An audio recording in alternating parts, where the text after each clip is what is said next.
If you have kind of an aching in your hand, especially around your thumb, keep listening because we're going to go over arthritis and how to make it feel better.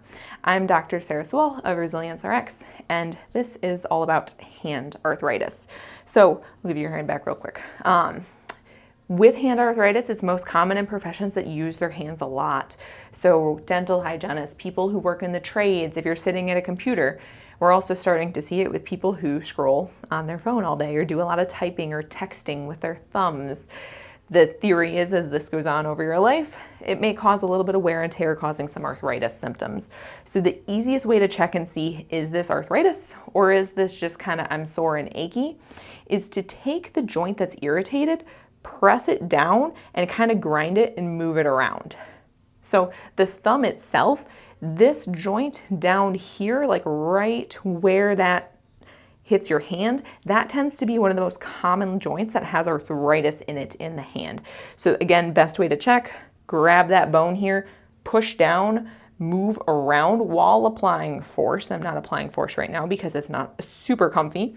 If that reproduces your symptoms, odds are that's linked to arthritis.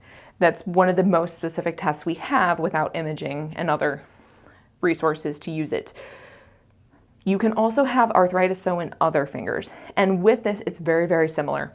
Compress the joint. So whatever joint you think has arthritis in it, compress it and move it around. If you get sharp shooting pains that resemble the discomfort you're experiencing, that's arthritis. So with this, with arthritis, mobilizing that joint itself is typically the most helpful way. By mobilizing, what I mean is just kind of stretching it out, letting it come back together, back and forth. Essentially, you're creating a pump and you're pumping fluid that has chemicals in it that cause pain or inflammation that sends signals to the brain that say, this doesn't feel super comfy. You're pumping those chemicals out and you're pumping other chemicals in that don't send those signals to the brain. So kind of like a simple pump, simple pressure gradient. You simply pull, relax, pull, relax.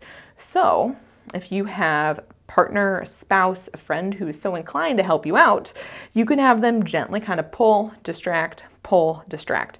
Typically with this, anywhere between 5 to 8 minutes is enough to get results, but you need to consistently do it throughout that time period. Beyond the hand, one area where I see this be particularly effective is in knee arthritis and hip arthritis. If we spend about 5 to 8 minutes just kind of working that joint, separating it, closing it, separating it, closing it, that tends to feel really good. And people's tolerance for doing stuff before their discomfort starts gets to be a lot better. So if you feel like you're struggling with whether it's hand arthritis or really any joint arthritis, feel free. Try that, press down, see if that causes your symptoms. If it does, find a nice friend who is willing to kind of pull on that joint, distract it for you, let it go back together, and see if that helps. If you have questions, feel free, shoot us a message.